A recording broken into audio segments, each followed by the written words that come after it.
morning, everyone, and thanks for being here for our Media Monday series, brought to you by none other than the Ad Club Media Auction. Today starts the second week of the auction, and we've had a lot of activity so far, but we still need your help. So please go on adclubmedia.com and explore all the great media donations that we've received. As you know, the money we raise helps support not only the Ad Club, but it also supports our diversity scholarship program. So today's episode complements the media auction so well, given that Yvonne and Lauren are going to focus their discussion on diversity and inclusion efforts in advertising. Mediahub has conducted a lot of research on marketing to multicultural audiences, and Disney has also remained very focused on inclusivity in content, culture, and advertising. So this is going to be a great conversation. So please join me in welcoming Yvonne and Lauren, and let's get started. Thank you so much, Kathy, for the warm introduction. I continue to admire all of the work the Ad Club's doing in support of DE&I and the media auction, and for giving us the forum today to really engage in what will be a meaningful conversation, I'm sure. It's really great to be here, and I'm equally excited to be joined by Yvonne from Mediahub. Good morning, Yvonne. Morning. Happy to be here. So exciting. I think that the crazy part is the last time we were together in person was at CES in January of 2020. So the only thing that maybe would make this a better forum for us to be together would be physically in person, but I'll take it. This is going to be a great conversation. I'm really looking forward to it. I know, I'm so happy to see you. It's going to be a lot of fun. So I'll quickly introduce myself and then more importantly, Yvonne, but I'm Lauren Benedict. I'm the SVP of Addressable Sales here at the Walt Disney Company. I lead the sales team that is responsible for streaming, digital, and social across the Disney portfolio of brands, which includes Hulu and ESPN and ABC and the breadth and depth across the portfolio. And more importantly, our star guest here is Yvonne Cain. Yvonne is the SVP Group Media Director with Mediahub, and she leads the VH1 and MTV accounts. She brings 16 years of experience to our industry, with half of that time being invested at Mediahub, which is just impressive and incredible in and of itself. I've had the pleasure of partnering with Yvonne through the years, and the work she's done to help her clients connect with customers to evoke emotion and generate results is super impressive. Over the course of her career, Yvonne has worked in many categories representing dozens of brands. Her list is extensive: consumer electronics with her work with Nokia and Philips, travel category, the financial services category, representing beauty brands such as Ulta Beauty. She really is a wealth of knowledge across the business. Yvonne is also recognized for the meaningful work she's doing on behalf of her clients around commitments to DE&I initiatives, a lot of what we're going to spend the time talking about today. She's a member of Mediahub's Executive DE&I Committee, where she spearheaded the first diversity-owned media day, and I really hope we can learn a little bit more about that because it's exciting with what I know. She's a board member of the Arts Boston, where she brings DE&I to the arts field, which I know she's super passionate about, and she's also a deserving Adweek 2020 Media All-Star. And then just sort of in the short time that Yvonne and I have been reconnecting, what I learned about her this morning is that she's also really taken a passion for the arts during this time of quarantine and COVID. And so just sort of that personal token, I love that you've been putting your artistic touch on everything over this time. So welcome. Thanks so much. It is so good to reconnect. And I can't believe that the last time was just before COVID and we didn't know what was going to happen. But thanks so much for that really amazing and warm introduction. Yes, of course. So Mediahub's really differentiated itself in the industry as being an award-winning global creative media agency. And I love this saying that the future doesn't fit into the containers of the past.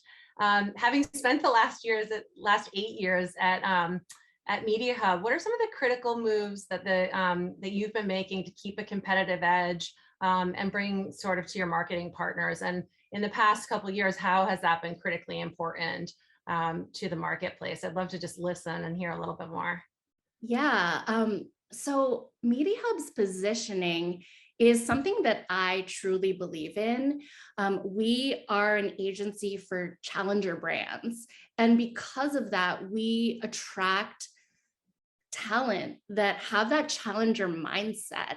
And what that means is we try to disrupt the status quo, that we try to shake up any norms that you would see in media. And I think that this is something that has truly resonated with me, that challenger kind of mentality.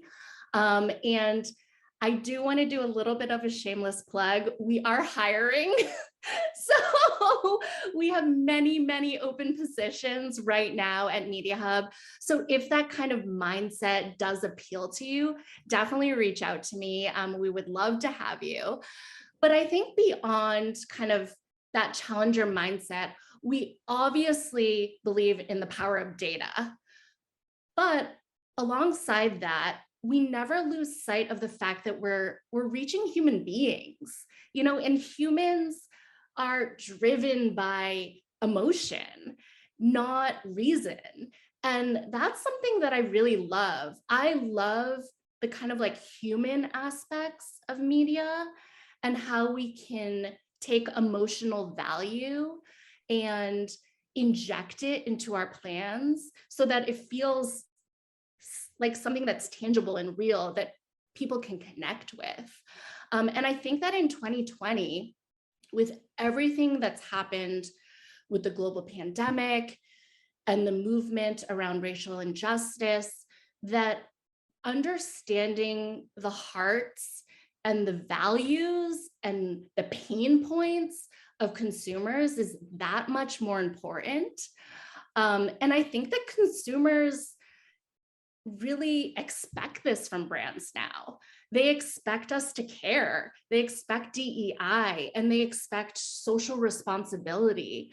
I have a few stats that 53% of consumers would prefer to buy from a brand that have these values. And for Black Americans, 71% of Black Americans would be more willing to buy from a brand that shows up in their cultural spaces. So I think that in today's day and age, evolving with our marketing, we need to acknowledge how diverse the United States is. And with that, diversity advertising is so essential in an authentic way to connect with these consumers. I think that we need this. This is imperative for our brands to grow for the future. Yeah, I mean, I love that. And I think, the hearts and minds of consumers is sort of what you've said. And I couldn't agree with you more. And I love that you're so passionate about the challenger brands and, the plug in terms of, bringing people on board to Mediahub. I love working with your team, and sign up, guys. Thank you. No, I mean, listen, it's important work that you're doing. And, speaking of just connecting with these diverse audiences in ways that are meaningful, are there initiatives that you're proud of at Mediahub that you've been working on to really think about how a marketer can increase their spend with diverse owned partners and how they're sort of looking at that space specifically? Yeah. What you had mentioned earlier about Diversity Owned Media Day, I am so incredibly proud to be a part of initiating the first one for Mediahub. We took a look at the marketplace and we saw a need for clients and brands, and honestly, us agency folk, to understand more about diversity advertising and why it's important. And also make sure that we're investing more in these diverse owned properties in order to uplift them more. This is so important for the marketplace. So we created a full day and we dedicated it to 6 different diverse owned publishers. And we spoke about their offerings. We did a Q&A. We talked about why it was so important to reach their target audiences. And then at the end of the day, we culminated it with a panel. And the panel focused on 3 different diverse publishers and a client from Ulta Beauty who has done amazing work with us. And we discussed why diversity advertising is important. And we went through a lot of really important stats, which I don't know if it would surprise most people, but it did surprise me when I first was kind of going on this journey that 40% of the US is multicultural currently, and 50% plus of the Gen Z population is multicultural currently. And I think that we all know that how fast pace that this multicultural audience is growing, to the point where in only 20 years, it's going to be the point where the BIPOC population will be the largest in the United States. So I think that with this in mind, in order to future-proof your brand, it's essential that we all start to learn about diversity advertising. And this becomes kind of a blanket knowledge for all of us planners. And from Diversity Owned Media Day, our clients were asking so many questions. It was amazing. And the dialogue that we built out, and that we're continuing to have these conversations on how to spend more, what targets to reach, has been so fruitful. And I think that a lot of change is going to come out of this. So I was blessed to be a part of that. And I really feel like a lot of momentum is happening from this. I mean, I love that. And I'd be curious, actually, you mentioned that Ulta was on that panel. Some of the work that you've done with Ulta Beauty has really leaned in on sort of the creative side and approach, which we should definitely spend some time talking about. But before we do that, just really quickly, would love to just think a little bit more about, we recognize that inclusive advertising is so important, but the general market tends to, or most marketers tend to look at sort of like this general market approach, reaching a large base of consumers. How do we really help advertisers understand why inclusive advertising is so important to their bottom line? Like, what are some of the things that you're doing to really demonstrate the impact that this one size fits all approach is not always the right way to be approaching a media plan and a media investment? Yeah, I'm so glad you asked that, because I think that this is really, with consulting with brands, this is what we've heard so often. I think that what you're saying, a one-size approach, really doesn't fit anymore for a multicultural nation.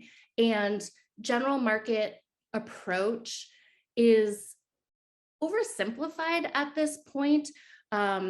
I would say that, general market advertising definitely will get you sales, and maybe will get you the metrics that you're looking for.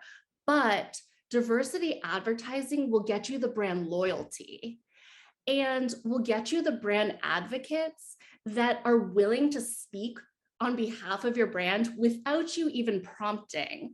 So I think that as we move into the future, this is so important, that brand loyalty. So that's why diversity advertising is so important. We actually did a study where we partnered with Magna and the IPG lab, and we tested this exact thing out. We said, okay, here are total market ads, and here are culture first ads. So ads that have all of the nuances, the psychographics, and all the understanding of those cultural nuances, and we put them up against each other. And what we saw was pretty astounding. I mean, it definitely proved everything we thought, but it was even more astounding than we had believed.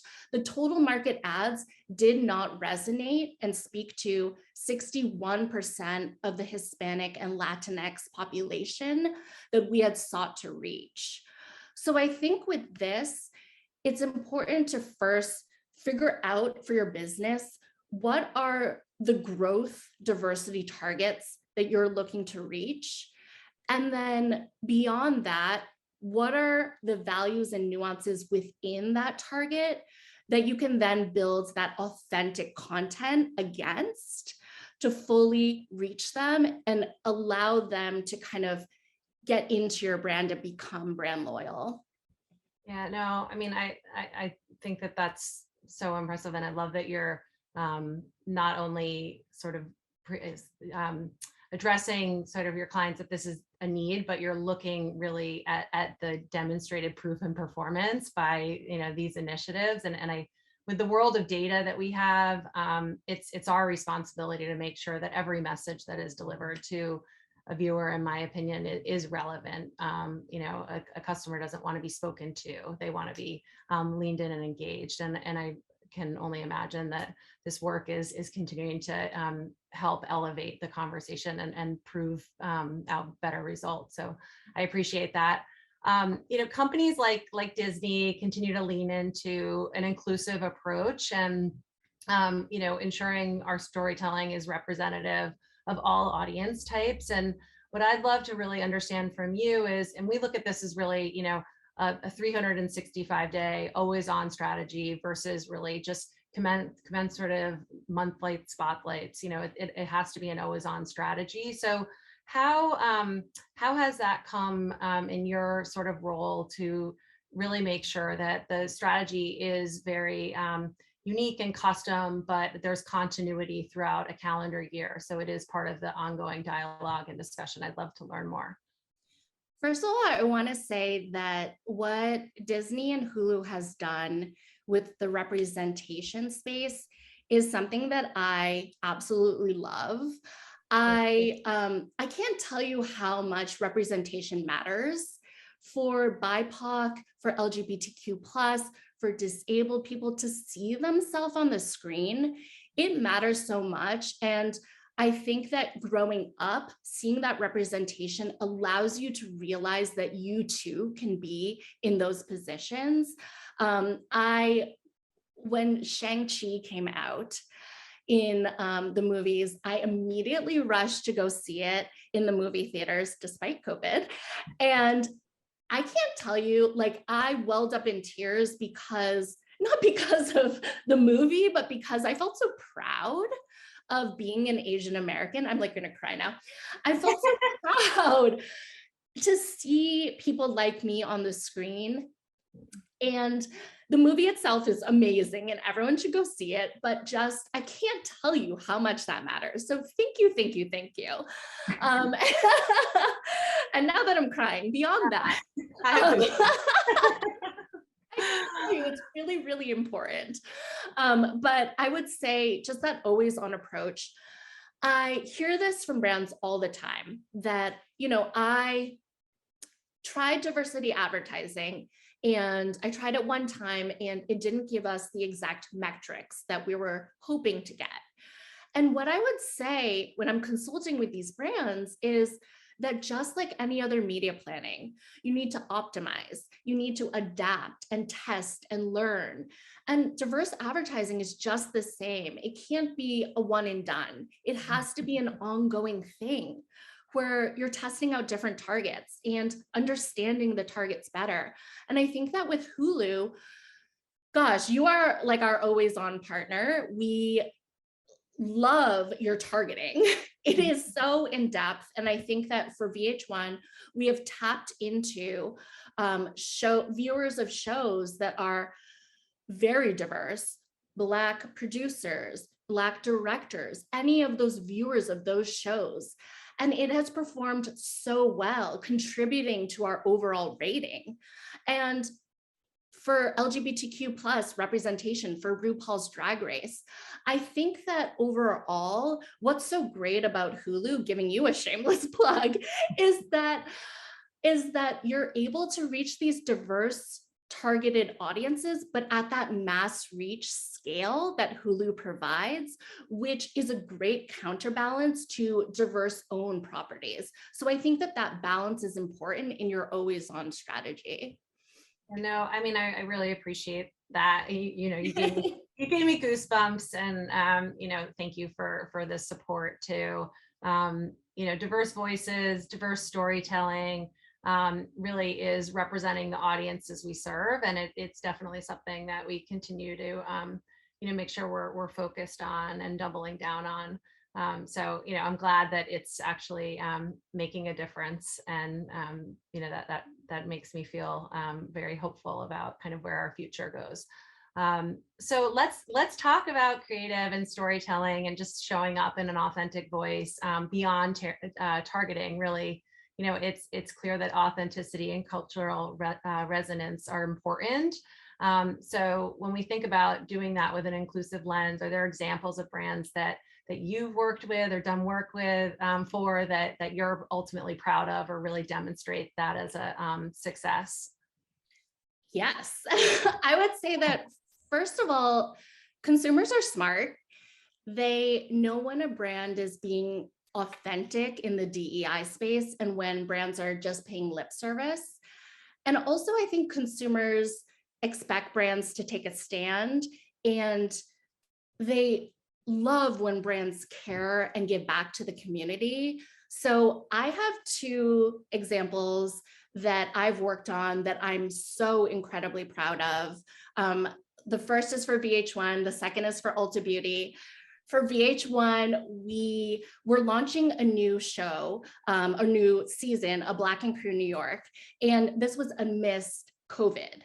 So we did a lot of research and we saw that 40% of Black-owned businesses had shut down during COVID. And this was in comparison to the national average of 18%. So astounding number. So because our show was taking place in Brooklyn and featured a small Black-owned business tattoo shop, we said, how can we give back to the community? So we reached out to the VH1 clients and we said, hey, we want to use your media dollars and donate to these stores. And they were fully on board with this. It was amazing. So we donated our media dollars to 20 Black-owned businesses in Brooklyn. And the testimonials that we received, honestly, every single one of our team members was in tears. Like stores that were on the brink of closing, we were able to pay their rent, pay for their tools and their equipment to stay alive another day. And during COVID, that's so incredibly important. And the New York Times picked this up, the Black News Channel picked this up, and we were able to get a lot of press that then catapulted our premier rating to the highest it had been since July 2020. So it's amazing to see you can help the community in a real tangible way. And it actually does help your business as well. And we saw the same for Ulta Beauty. We partnered with Essence, which has been an amazing partner for us. And we harnessed the power of young Black women. And we asked them, what is missing from the beauty category that you need, that you want, that you love? And help us create this. So we worked with them to create product lines that were solely focused on what they wanted. And it's been so successful. It's in the second year now. All these products are sold in Ulta Beauty stores and on Amazon. So it's amazing to see, like, you can really uplift these communities and it helps your bottom line. I mean, talk about crying. I feel like your first story, I mean, it's just, you're giving back and making such a difference. And I love it. And, the 360 approach with the Ulta Beauty really, and at the same time, making such an impact is they're just wonderful success stories. And I hope the audience today can really take something away from that, because you're making a difference and it's great.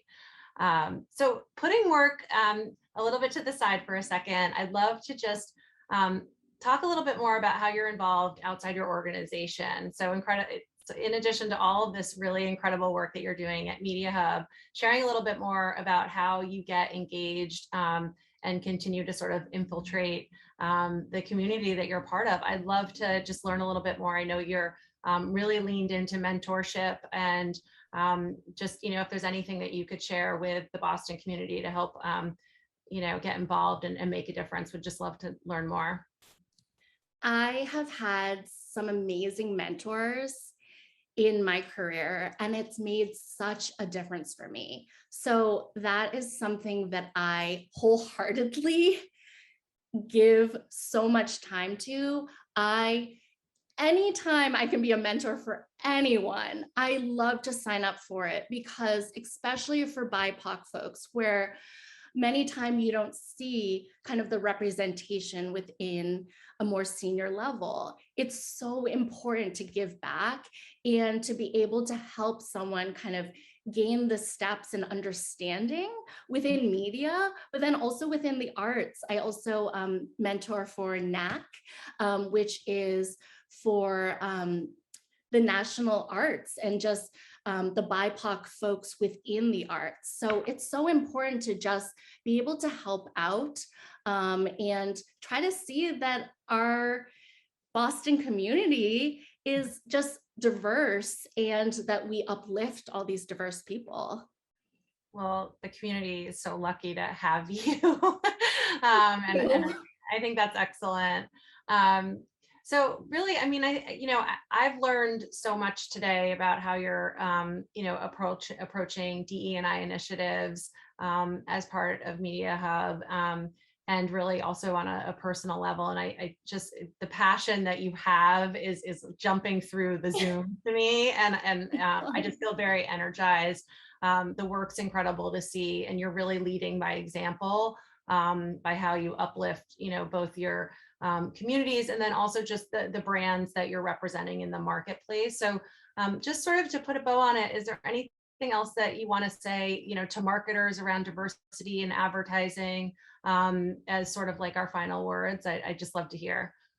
I think that if there could be one thing for anyone to take away from this interview and this talk, would be that diversity advertising is for every brand, that everyone needs to invest in diverse owned partners to help your business grow, but also to uplift these diverse owned properties, which is so important that we give back to in our marketplace. So I think it really is this dual-pronged kind of approach that benefits you and benefits these diverse owned partners as well. So thank you so much for this time. I was very, very happy to share all of this information.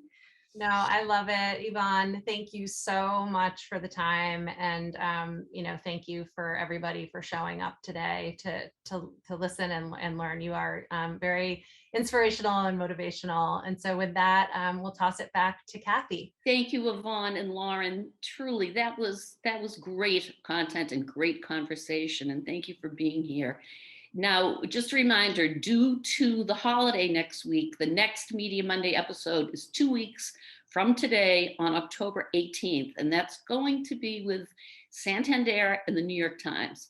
And then I'll mention again that the media auction is live for bidding right through October 15th. And the site is adclubmedia.com. So please get on, bid high, bid often, and please support the Ad Club and our scholarship program.